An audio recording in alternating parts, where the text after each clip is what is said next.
Assalamualaikum warahmatullahi wabarakatuh.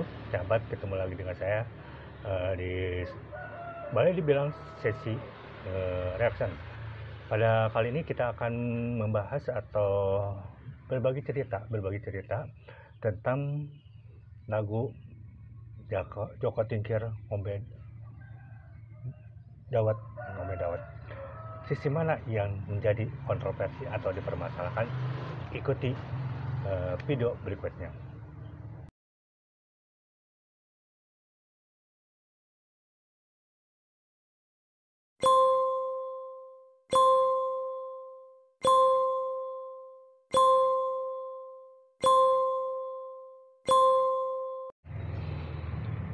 Ya, sahabat, bila dilihat dari lirik keseluruhan cukup bagus.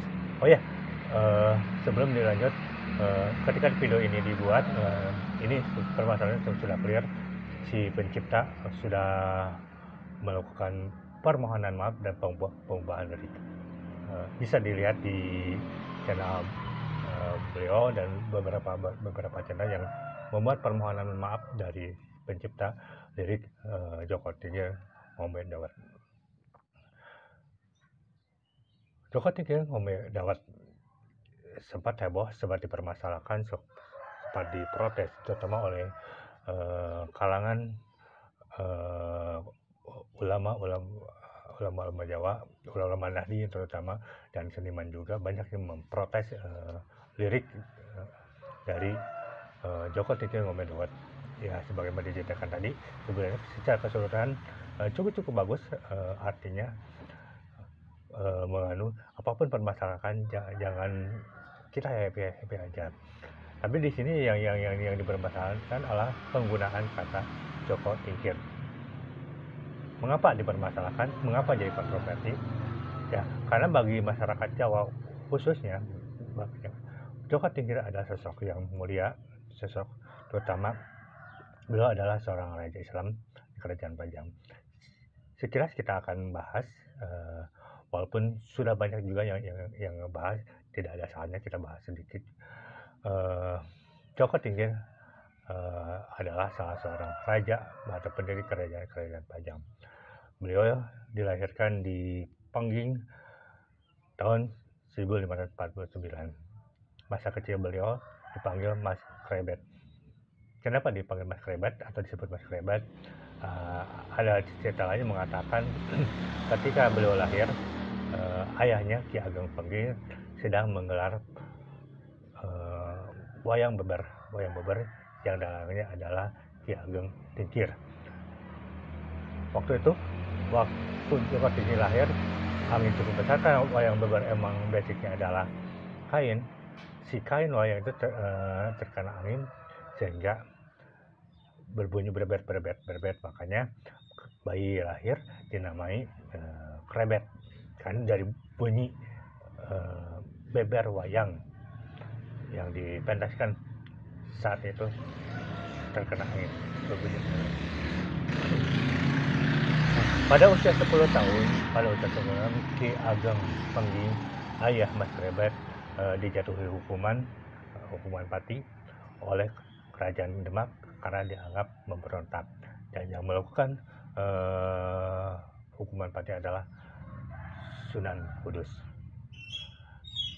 Pada usia 12 tahun, ibunya pun Nyai Pengging sakit-sakitan pada akhirnya meninggal dunia.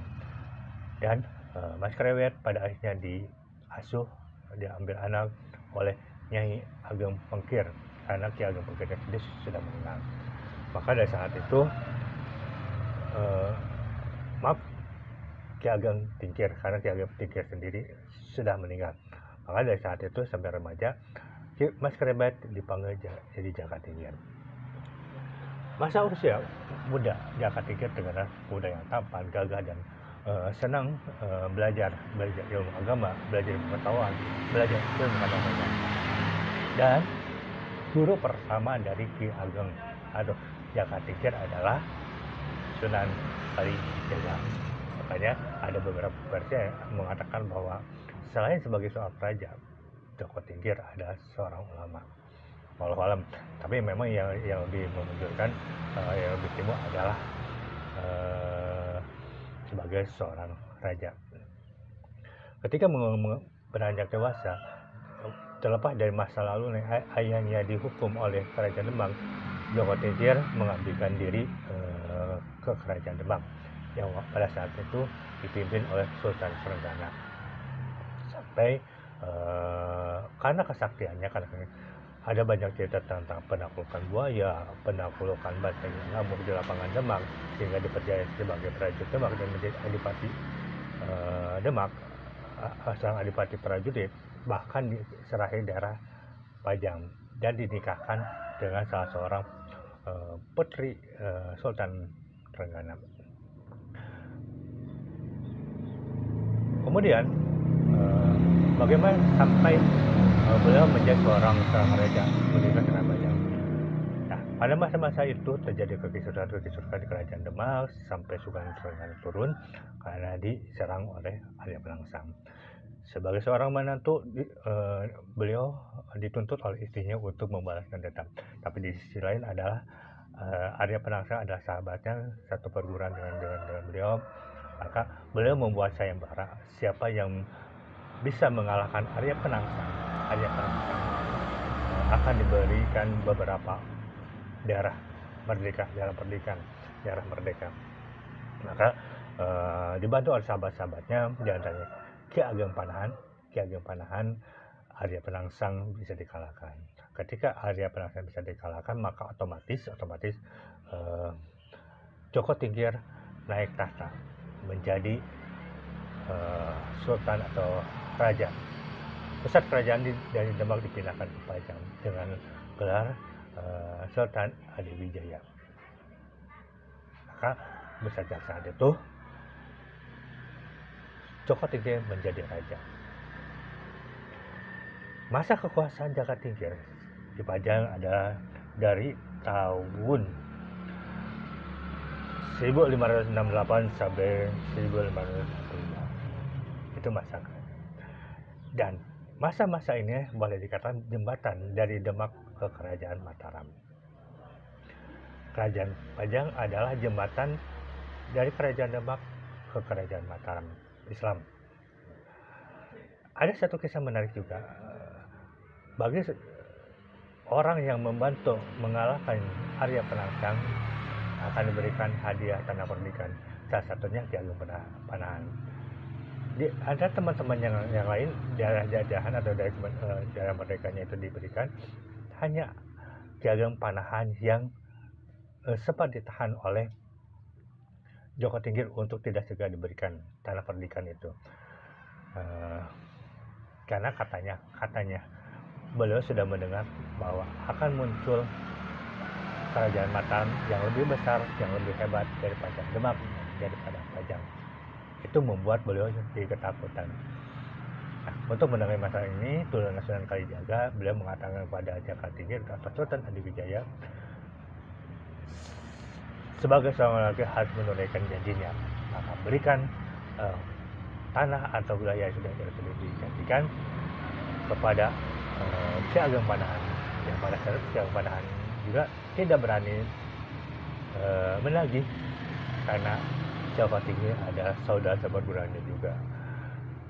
Nah, di sisi lain Sunan Kalijaga meminta kepada Ki Ageng Panahan untuk membuat kesepakatan tunduk dan anut kepada kerajaan Pajang.